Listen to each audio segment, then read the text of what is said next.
ಪಿತನ ಸುತನ ಮತ್ತು ಪವಿತ್ರಾತ್ಮರ ನಾಮದಲ್ಲಿ ಆಮೆನ್.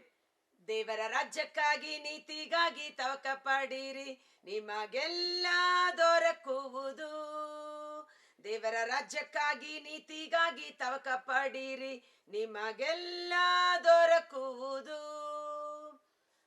ಪ್ರಭು ಕ್ರಿಸ್ತರಲ್ಲಿ ಆತ್ಮೀಯ ಸಹೋದರ ಸಹೋದರಿಯರೇ, ಈ ದಿನ ಮೊದಲುಗೊಂಡು ನಾವು ಒಂದು ವಿಶೇಷ ದೇವರ ವಾಕ್ಯದ ಕುರಿತು ಅಧ್ಯಯನ ಮಾಡಲು ಪ್ರಾರಂಭ ಮಾಡಿದ್ದೇವೆ. ಅದರ ವಿಷಯ ಏನೆಂದರೆ, ಕ್ರಿಸ್ತೇಸುವಿನಲ್ಲಿ ನಾನು ಯಾರು? ಕ್ರಿಸ್ತೇಸುವಿನಲ್ಲಿ ನಾನು ನೀತಿವಂತ, ಮತ್ತು ನೀತಿವಂತನಿಗಿರುವ ಆಶೀರ್ವಾದಗಳು ಎಂಥದ್ದು? ನೀತಿವಂತನ ಗುಣಲಕ್ಷಣ ಸ್ವಭಾವ ಎಂಥದ್ದು? ನಾವು ಹೇಗೆ ನೀತಿವಂತರಾಗಿ ಮಾರ್ಪಟ್ಟೆವು? ಮಾನವರೆಲ್ಲರೂ ಪಾಪಿಗಳೇ, ಎಲ್ಲರೂ ಪಾಪ ಮಾಡಿದ ಕಾರಣ ದೇವರ ಸತ್ಸಂಬಂಧವನ್ನ ತೊರೆದು ದೂರ ಆಗಿದ್ದಾರೆ. ಆದರೆ ಮತ್ತೆ ದೇವರೊಟ್ಟಿಗೆ ಸತ್ಸಂಬಂಧವನ್ನ ಪಡೆದುಕೊಂಡು ನಾವು ಪರಿಶುದ್ಧರು, ನೀತಿವಂತರು ಎಂದು ಎಣಿಕೆ ಮಾಡಲ್ಪಟ್ಟದ್ದು ಹೇಗೆ? ಈ ಸತ್ಯವನ್ನ ನಾವು ತಿಳಿದುಕೊಳ್ಳುವಾಗ ಆಧ್ಯಾತ್ಮಿಕವಾದ ಪ್ರಗತಿಗೆ, ಪ್ರೌಢಿಮೆಗೆ ನಾವು ಬರ್ತೇವೆ. ಈ ನೀತಿವಂತ ಅನ್ನುವ ಪದ ನಮ್ಮ ಪವಿತ್ರ ಗ್ರಂಥದಲ್ಲಿ ಬೇರೆ ರೀತಿಯಲ್ಲಿ ಅದನ್ನು ವರ್ಣನೆ ಮಾಡಲಾಗಿದೆ. ಆದರೆ ನನ್ನ ಹತ್ರ ಒಂದು ಮೊಬೈಲ್ ಆ್ಯಪಲ್ಲಿ ಒಂದು ಬೈಬಲ್ ಡೌನ್ಲೋಡ್ ಮಾಡ್ಕೊಂಡಿದ್ದೀನಿ. ಅದರಲ್ಲಿ ಬೈಬಲಲ್ಲಿ ಎಲ್ಲಿ ಸತ್ಸಂಬಂಧದಲ್ಲಿ ದೇವರೊಡನೆ ಸತ್ಸಂಬಂಧದಲ್ಲಿ ಇರುತ್ತೇವೆ, ದೇವರೊಡನೆ ಯೇಸುವಿನ ಮುಖಾಂತರ ಸತ್ಸಂಬಂಧದಲ್ಲಿ ಇರುತ್ತೇವೆ ಅಂತ ಬರುತ್ತೋ, ಅಲ್ಲೆಲ್ಲ ನಾವು ನೀತಿವಂತರಾಗಿದ್ದೇವೆ ಅನ್ನುವ ರೀತಿಯಲ್ಲಿ ಬರ್ತಾ ಇದೆ. ಆದ ಕಾರಣ ಒಂದೆರಡು ರೆಫರೆನ್ಸು ನಮ್ಮ ಬೈಬಲಲ್ಲಿ ಇರೋದನ್ನು ಹೇಳ್ತೇನೆ. ಆ ಟ್ರಾನ್ಸ್ಲೇಷನ್ ಅಲ್ಲಿ ಇರೋ ಒಂದು ಸ್ಕ್ರಿಪ್ಟ್ನ ಸಹ ನಾವು ಫಾರ್ ರೆಫರೆನ್ಸ್ಗೆ ನಾವು ಯೂಸ್ ಮಾಡುವ. ಓಕೆ, ಕಾರಣ ನೋಡಿ, ಮತ್ತಾಯನು ಬರೆದ ಶುಭ ಸಂದೇಶ 6ನೇ ಅಧ್ಯಾಯ ವಚನ 33ರಲ್ಲಿ, ನೀವಾದರೋ ಮೊದಲು ದೇವರ ಸಾಮ್ರಾಜ್ಯಕ್ಕಾಗಿ ಅವರ ಸತ್ಸಂಬಂಧಕ್ಕಾಗಿ ತವಕ ಪಡಿರಿ, ಇದರೊಂದಿಗೆ ಅವೆಲ್ಲವೂ ನಿಮಗೆ ನೀಡಲಾಗುವುದು.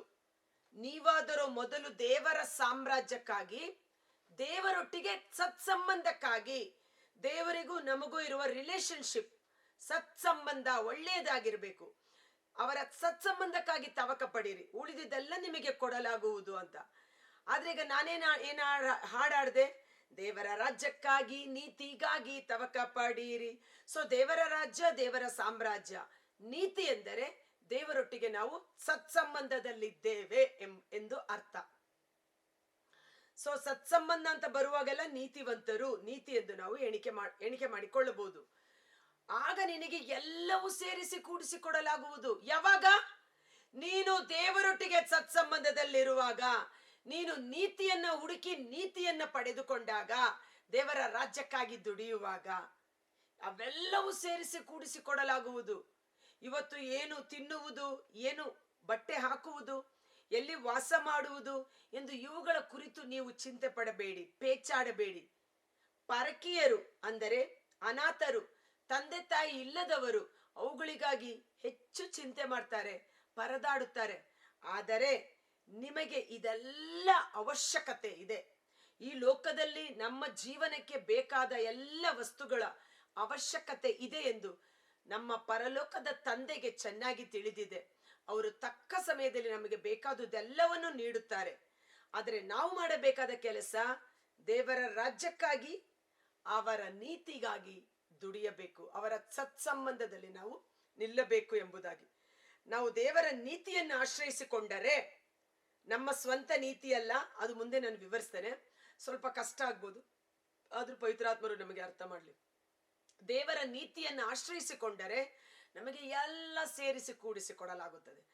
ಆದಿ ತಂದೆ ತಾಯಿ ಆದಾಮ್ ಮತ್ತು ಹವ್ವ ದೇವರ ರಾಜ್ಯದಲ್ಲಿ, ಏದೇನ್ ತೋಟದಲ್ಲಿ ದೇವರೊಟ್ಟಿಗೆ ಸತ್ಸಂಬಂಧದಲ್ಲಿ ಇದ್ದ ಕಾರಣ ಅವರಿಗೆ ಬೇಕಾದುದೆಲ್ಲವನ್ನ ದೇವರು ಈಗಾಗಲೇ ಸಿದ್ಧ ಮಾಡಿಟ್ಟಿದ್ದರು. ಆದರೆ ಯಾವಾಗ ದೇವರ ವಾಕ್ಯವನ್ನ ಮೀರಿ ಪಾಪ ಮಾಡಿದಾಗ, ದೇವರೊಟ್ಟಿಗಿದ್ದ ಸತ್ಸಂಬಂಧವನ್ನ ಮುರಿದು ಅವರನ್ನ ಏದೆನ್ ತೋಟದಿಂದ ಹೊರಗಡೆ ಹಾಕಲಾಯಿತು. ದೇವರಿಗೂ ಅವರಿಗಿದ್ದ ಸಂಬಂಧ ಮುರಿದು ಹೋಯ್ತು. ಅವರು ಸ್ವಂತ ನೀತಿ, ಸ್ವಂತ ಕಾರ್ಯಗಳ ಮೂಲಕ ಎಲ್ಲವನ್ನ ಪಡೆದುಕೊಳ್ಳಬೇಕಾಯ್ತು. ಅಂದರೆ ಕಷ್ಟಪಟ್ಟು ದುಡಿಯಬೇಕು, ಬೆವರು ಸುರಿಸಬೇಕು, ಹೀಗೆ ಎಲ್ಲ ಅವರ ಸ್ವಂತ ಕಾರ್ಯಗಳ ಮೇಲೆ ಅವರಿಗೆ ರಿಸಲ್ಟ್. ನೀನು ದುಡಿದರೆ ನಿನಗೆ ಊಟ, ಇಲ್ಲದಿದ್ದರೆ ಇಲ್ಲ. ಅದಕ್ಕೆ ಹಳೆ ಒಡಂಬಡಿಕೆ ನ್ಯಾಯ ಪ್ರಮಾಣ ಹೇಳುತ್ತಲ್ವಾ, ಅದನ್ನ ನಾನು ಇನ್ನೂ ಡೀಟೇಲ್ ಆಗಿ ಎಕ್ಸ್ಪ್ಲೇನ್ ಮಾಡ್ತೀನಿ. ಇವತ್ತು ನಮಗೆ ಆ ದೇವರೊಟ್ಟಿಗೆ ಮುರಿದು ಬಿದ್ದಿರುವ ಸಂಬಂಧವನ್ನ ಸರಿಪಡಿಸಿಕೊಂಡರೆ, ದೇವರ ನೀತಿಗೆ ನಾವು ಪಾತ್ರರಾದರೆ ಎಲ್ಲವೂ ನಮಗೆ ತಾನಾಗಿ ಲಭಿಸುತ್ತದೆ. ನಮಗಾಗಿ ಎಲ್ಲವೂ ತಂದೆ ದೇವರು ಸಿದ್ಧ ಮಾಡಿಟ್ಟಿದ್ದಾರೆ. ದುಂದುಗಾರ ಮಗ, ಆ ತಂದೆಯ ಇಬ್ಬರು ಮಕ್ಕಳಲ್ಲಿ ಚಿಕ್ಕ ಮಗ ದುಂದುಗಾರ ದುಂದೌತಣ ನಡೆಸುವುದಕ್ಕಾಗಿ ತಂದೆಯ ಸಂಬಂಧವನ್ನ ಕಡಿದುಕೊಂಡು ತನ್ನ ಸ್ವಂತ ಜೀವನ, ನನ್ನ ಸ್ವಂತ ರೀತಿ ನೀತಿ, ನನ್ನ ಸ್ವಂತ ಆಸೆ ಆಕಾಂಕ್ಷೆ, ನನ್ನ ಕಾಲ್ ಮೇಲೆ ನಾನು ಜೀವಿಸ್ತೇನೆ ಅಂತ ಅವನು ತನ್ನದೇ ಆದ ನೀತಿಯ ಕಾರ್ಯಗಳನ್ನ ಮಾಡಲು ಅವನು ಹೋದ. ಆದರೆ ತಂದೆಯ ಆಳ್ವಿಕೆಗೆ, ತಂದೆಯೊಟ್ಟಿಗೆ ಸತ್ಸಂಬಂಧದಲ್ಲಿ ಇರೋದಕ್ಕೆ ಅವನು ಇಷ್ಟಪಡಲಿಲ್ಲ. ಕೊನೆಗೆ ಅದರ ಪರಿಣಾಮ ಎಲ್ಲವೂ ಕಳೆದುಕೊಂಡ. ಮತ್ತೆ ಪಶ್ಚಾತ್ತಾಪ ಪಟ್ಟು ತಂದೆಯ ಮನೆಗೆ ಹಿಂದಿರುಗಿ ಬಂದು ತಂದೆಯೊಟ್ಟಿಗಿನ ಸಂಬಂಧವನ್ನ ಸರಿಪಡಿಸಿಕೊಂಡಾಗ, ನನ್ನದಲ್ಲ ನಿನ್ನ ಆಶ್ರಯದಲ್ಲಿ ನಾನು ಇರುತ್ತೇನೆ ಎಂದು ಆ ದೇವರ ನೀತಿಯ ಕೆಳಗಡೆ ದೇವರ ಸತ್ಸಂಬಂಧವನ್ನ ಪಡೆದುಕೊಂಡ ಕಾರಣ, ಸ್ನಾನ ಮಾಡಿಸು, ಹಬ್ಬದೂಟ ಮಾಡು, ಅಧಿಕಾರದ ಮುದ್ರೆ, ಉಂಗುರ ಹಾಕು, ಚಪ್ಪಲಿ ಹಾಕು, ಹೊಸ ಬಟ್ಟೆ ಹಾಕು, ನನ್ನ ಮಗ ಎಂದು ಅಧಿಕಾರ, ಹಕ್ಕು ಕಳೆದುಕೊಂಡ ಎಲ್ಲ ಸ್ವಾಸ್ಥ್ಯವನ್ನ ಪಡೆದುಕೊಂಡ. ಸೊ ಇಲ್ಲಿ ದೇವರೊಟ್ಟಿಗಿರುವ ನಮ್ಮ ಸಂಬಂಧ ಸರಿಪಡಿಸಿಕೊಳ್ಳಬೇಕಾಗಿದೆ. ಸಂತ ಪೌಲರು ಹೇಳುತ್ತಾರೆ, ರೋಮನರಿಗೆ ಬರೆದ ಪತ್ರ 5ನೇ ಅಧ್ಯಾಯ ವಚನ 1. ರೋಮನರಿಗೆ ಬರೆದ ಪತ್ರ 5ನೇ ಅಧ್ಯಾಯ ವಚನ 1. ದೇವರೊಡನೆ ಸಂಧಾನ ಹೀಗಿರಲಾಗಿ ವಿಶ್ವಾಸದ ಮೂಲಕ ದೇವರೊಡನೆ ಸತ್ಸಂಬಂಧದಲ್ಲಿರುವ ನಾವು, ವಿಶ್ವಾಸದ ಮೂಲಕ ಒಂದು ಪದ, ದೇವರೊಡನೆ ಸತ್ಸಂಬಂಧ ಪಡೆದುಕೊಂಡಿರುವ ನಾವು ಯೇಸು ಕ್ರಿಸ್ತರ ಮುಖಾಂತರ ದೇವರೊಡನೆ ಶಾಂತಿ ಸಮಾಧಾನದಿಂದಿರುತ್ತೇವೆ. ಯೇಸು ಕ್ರಿಸ್ತರ ಮುಖಾಂತರ ಶಾಂತಿ ಸಮಾಧಾನದಿಂದಿರುತ್ತೇವೆ. ವಿಶ್ವಾಸದ ಮೂಲಕ ದೇವರೊಡನೆ ಸತ್ಸಂಬಂಧ ಪಡೆದುಕೊಂಡಿರುವ ನಾವು ಯೇಸು ಕ್ರಿಸ್ತರ ಮೂಲಕ ಶಾಂತಿ ಸಮಾಧಾನದಿಂದಿರುತ್ತೇವೆ. ಇದನ್ನ ಮೊಬೈಲಲ್ಲಿ ಹೀಗೆ ಬರೆದಿದೆ, ಹೀಗಿರಲಾಗಿ ನಾವು ನಂಬಿಕೆಯಿಂದ ನೀತಿವಂತರಾದ ಕಾರಣ ನಮ್ಮ ಕರ್ತರಾದ ಯೇಸು ಕ್ರಿಸ್ತನ ಮೂಲಕ ನಮಗೆ ದೇವರೊಂದಿಗೆ ಸಮಾಧಾನ ಉಂಟಾಗಿದೆ. ಇಲ್ಲಿ ನೋಡಿ, ನೀತಿವಂತ ಅಂತ ಬಂತು. ಯೇಸು ಕ್ರಿಸ್ತರ ಮೂಲಕ, ಯೇಸು ಕ್ರಿಸ್ತರನ್ನು ನಮ್ಮ ಸ್ವಂತ ರಕ್ಷಕನನ್ನಾಗಿ ಸ್ವೀಕರಿಸಿಕೊಂಡಿರುವುದರ ನಿಮಿತ್ತ, ಯೇಸು ಕ್ರಿಸ್ತರು ಸುರಿಸಿದ ರಕ್ತದಿಂದ ನಮ್ಮ ಪಾಪಗಳು ಕ್ಷಮಿಸಲ್ಪಟ್ಟ ಕಾರಣ, ಯೇಸು ಕ್ರಿಸ್ತರ ಮುಖಾಂತರ, ಯೇಸು ಕ್ರಿಸ್ತರಲ್ಲಿ, ಯೇಸು ಕ್ರಿಸ್ತರು ಶಿಲುಬೆ ಮೇಲೆ ಮಾಡಿ ಮುಗಿಸಿದ ಆ ಕಾರ್ಯವನ್ನು ವಿಶ್ವಾಸ ಮಾಡುವುದರ ಮೂಲಕ ಯೇಸುವಿನಲ್ಲಿ ನಾವು ನೀತಿವಂತರು ಎಂದು ಎಣಿಕೆ ಮಾಡಲ್ಪಟ್ಟು ತಂದೆಯೊಡನೆ ಸರಿಯಾದ ಸತ್ಸಂಬಂಧದಲ್ಲಿರುತ್ತೇವೆ. Praise the lord. ಆದ ಕಾರಣ ನಾವು ಯಾರು? ಕ್ರಿಸ್ತೇಸುವಿನಲ್ಲಿ ನಾನು ನೀತಿವಂತನು, ನಾನು ನೀತಿವಂತಳು, ನಾನು ಪರಿಶುದ್ಧನು, ನಾನು ಪರಿಶುದ್ಧಳು, ನಾನು ದೇವರ ಮಗ ಮತ್ತು ಮಗಳಾಗಿದ್ದೇನೆ. ಅರ್ಥ ಆಗ್ತಾ ಇದೆಯಾ?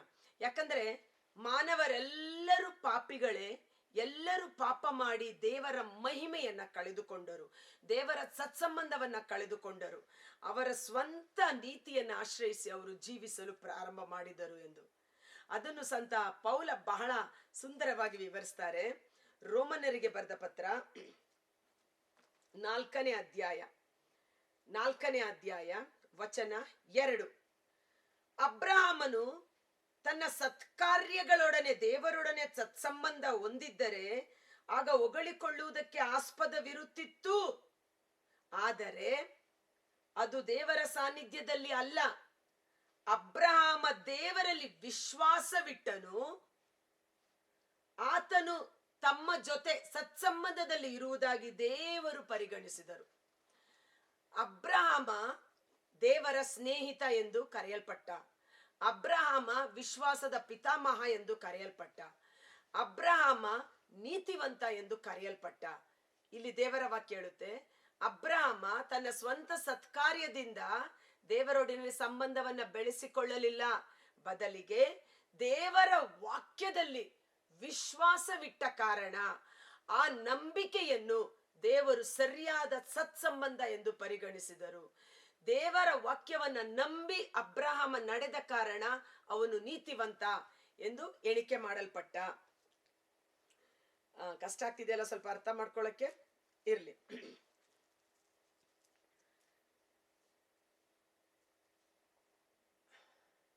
ರೋಮನರಿಗೆ ಬರೆದ ಪತ್ರ 4ನೇ ಅಧ್ಯಾಯದಲ್ಲಿ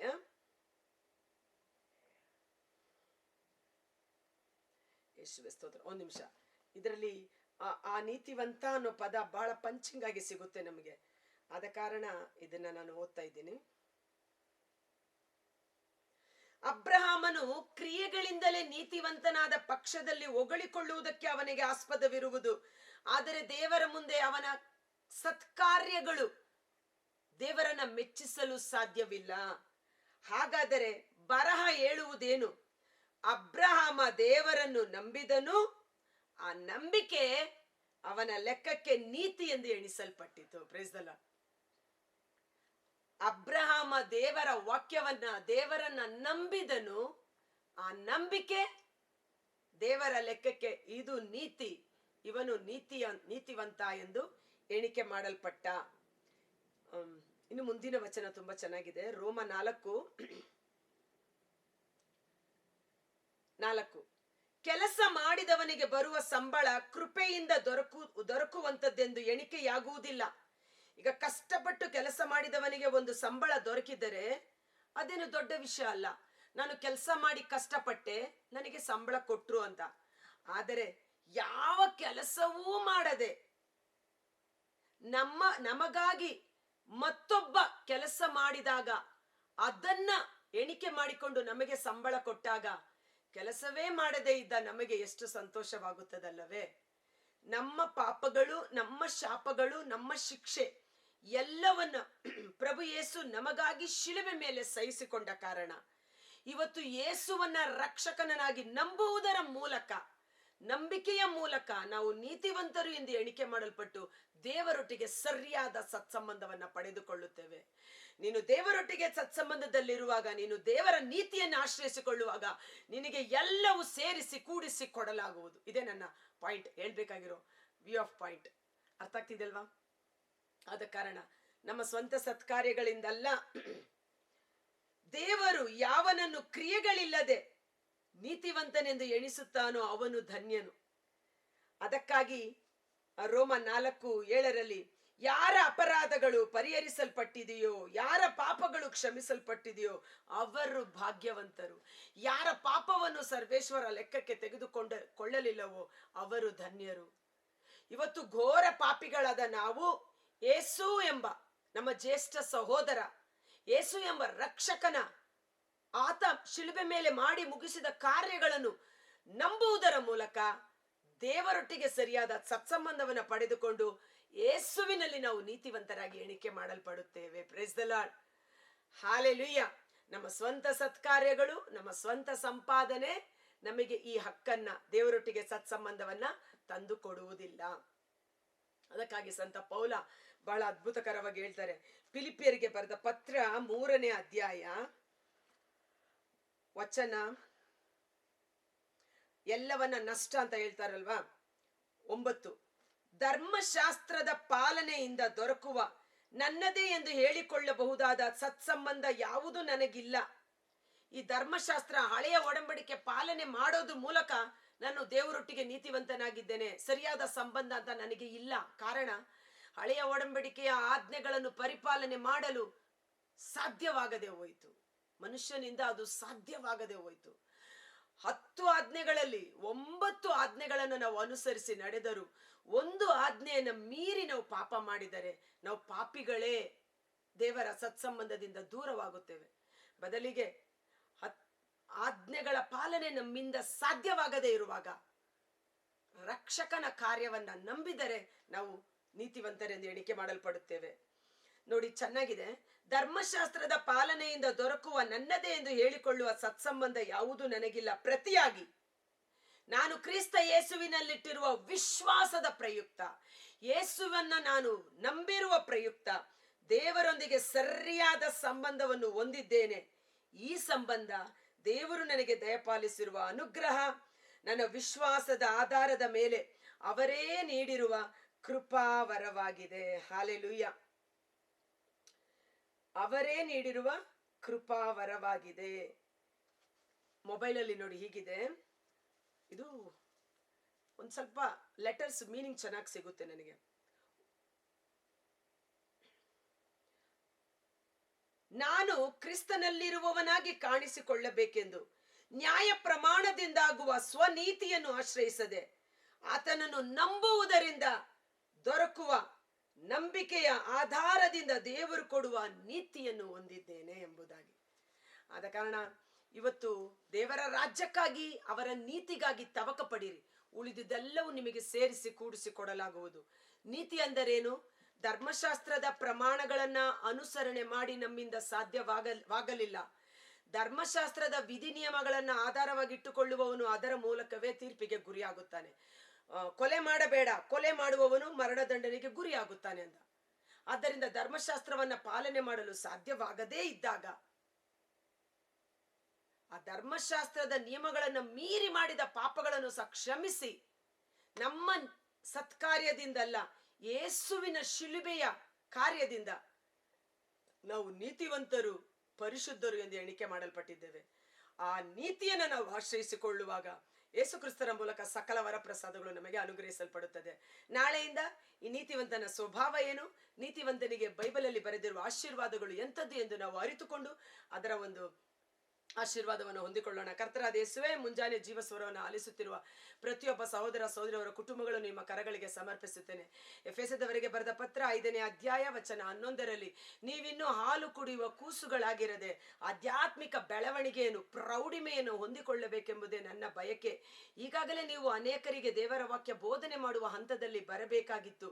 ಆದ ಕಾರಣ ನಾವು ಆಧ್ಯಾತ್ಮಿಕ ಪ್ರಗತಿಯ ವಿಷಯಗಳತ್ತ ಗಮನ ಕೊಡೋಣ ಎಂದು ಸಂತ ಪೌಲರ ನುಡಿಗಳಿಗೆ ಅನುಗುಣವಾಗಿ ಈ ದಿನ ನಾವು ಪ್ರಾರಂಭ ಮಾಡಿರುವ ಕ್ರಿಸ್ತೇಸುವಿನಲ್ಲಿ ನಾನು ನೀತಿವಂತ, ಆ ಒಂದು ನೀತಿವಂತನ ಆಶೀರ್ವಾದಗಳು, ನೀತಿವಂತನ ಸೌಭಾಗ್ಯ ಎಂಥದ್ದೆಂದು ಅರಿತುಕೊಳ್ಳುವಂತೆ ದೇವರು ನಮ್ಮೊಬ್ಬೊಬ್ಬರ ಮನೋನೇತ್ರಗಳನ್ನ ತೆರೆಯಲ್ಪಡಲಿ.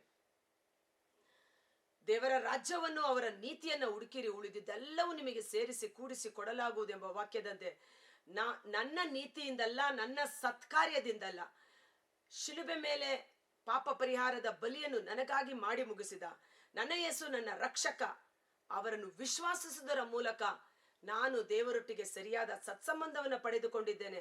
ಅವರ ರಕ್ತದಿಂದ ನನ್ನ ಪಾಪಗಳು ತೊಳೆದು ಶುದ್ಧೀಕರಿಸಲ್ಪಟ್ಟು ನಾನು ನೀತಿವಂತನು, ಪರಿಶುದ್ಧನೂ ಆಗಿ ದೇವರ ಸನ್ನಿಧಾನದಲ್ಲಿ ನಿಂತುಕೊಂಡು ಸ್ವರ್ಗೀಯ ಆಶೀರ್ವಾದಗಳಿಗೆ ಹಕ್ಕು ಬದ್ಧತೆಯನ್ನು ನನಗೆ ತಂದುಕೊಟ್ಟಿರುವ ಯೇಸುವಿಗೆ ಕೋಟಿ ಕೋಟಿ ಕೃತಜ್ಞತಾ ಸ್ತುತಿ ಸ್ತೋತ್ರಗಳನ್ನು ಸಲ್ಲಿಸುತ್ತಾ, ನಾನು, ನನ್ನ ಕುಟುಂಬ, ನನ್ನ ಸಂತತಿ ಸಂತಾನ ಪ್ರಭು ಯೇಸುವಿನಲ್ಲಿ ನೀತಿವಂತರಾಗಿ, ನೀತಿವಂತನ ಸಕಲ ಆಶೀರ್ವಾದಗಳಿಗೆ ಹಕ್ಕು ಬಾಧ್ಯಸ್ಥರಾಗಿ ಜೀವಿಸುವಂತೆ ಯೇಸುವಿನ ಅದ್ಭುತಕರವಾದ ನಾಮದಲ್ಲಿ ಪ್ರಾರ್ಥಿಸಿ ಬೇಡಿ ಹೊಂದಿಕೊಳ್ಳುತ್ತೇವೆ. ಆಮೆನ್. God bless you. ದೇವರು ನಿಮ್ಮನ್ನು ಹೆಚ್ಚಾಗಿ ಆಶೀರ್ವದಿಸಲಿ. ಈ ವಿಡಿಯೋ ಲಿಂಕ್ ಅನ್ನ ಪರರಿಗೂ ಶೇರ್ ಮಾಡಿ ಆಶೀರ್ವಾದವನ್ನು ಹೊಂದಿಕೊಳ್ಳಿ. ದೇವರ ರಾಜ್ಯಕ್ಕಾಗಿ, ಅವರ ನೀತಿಗಾಗಿ ತವಕ ಪಡಿರಿ. ನಮ್ಮ ನೀತಿ ಯೇಸು ಆಗಿದ್ದಾರೆ. ಯೇಸುವನ್ನು ಹೆಚ್ಚಾಗಿ ಅರಿತುಕೊಳ್ಳುವಾಗ ಆ ನೀತಿಯ ಸತ್ಸಂಬಂಧ, ನೀತಿಯ ಆಶೀರ್ವಾದಗಳು ನಮ್ಮಲ್ಲಿ ಕಾರ್ಯ ಮಾಡಲಿ. Thank you.